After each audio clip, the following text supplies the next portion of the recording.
Hi, and welcome to the People's Pantry. Today we're making a recipe called Eggless, Milkless, Butterless cake. You might ask yourself, what's in this cake? Excellent question. Basically nothing. I did leave out the raisins from this recipe because I didn't have any, but I figured there's so many other ingredients already missing. What difference does it make? I kind of feel like this recipe is a Depression era or like World War II recipe when you were like, I need to make a cake, but I don't have any ingredients. One of the kitchen-y things that they say is that cooking is an art, but baking is a science. And what they mean is that when you're baking, it's really important that you use the right measurements and the right ratios of ingredients so that when things come out of the oven, they're as expected. This recipe spits in the face of that rule because it uses baking soda instead of baking powder, which removes this recipe from the cake realm and puts it firmly in the soda bread realm. I bet you guys didn't know that I knew that. So if you were like, man, I wish I could find a recipe for a very sweet vegan soda bread, I got you. It's only vegan if you use vegetable shortening and not lard. Where does one buy lard? Is that like bacon fat? But I'm gonna tell you a little secret. If you use lard and you don't tell the vegans, they don't know the difference. So anyway, this cake is not great. Could probably use some raisins. So let's make an eggless, milkless, butterless cake.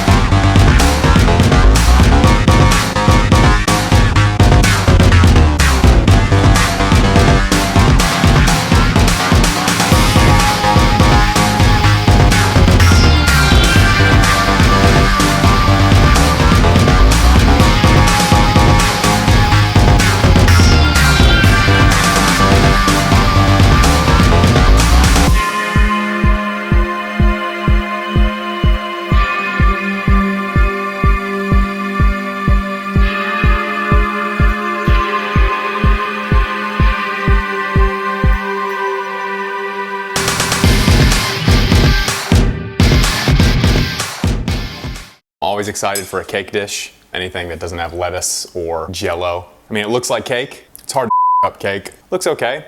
Smells okay.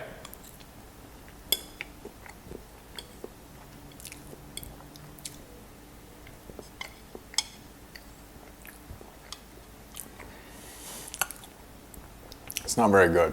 There's something in this that's kind of bitter and not cakey. Not very sweet. It kind of tastes like old bread. If someone served this to me, I'd just assume that they f***ed up the recipe for what was supposed to be real cake. No. If you're enjoying the show, please click this red button and subscribe.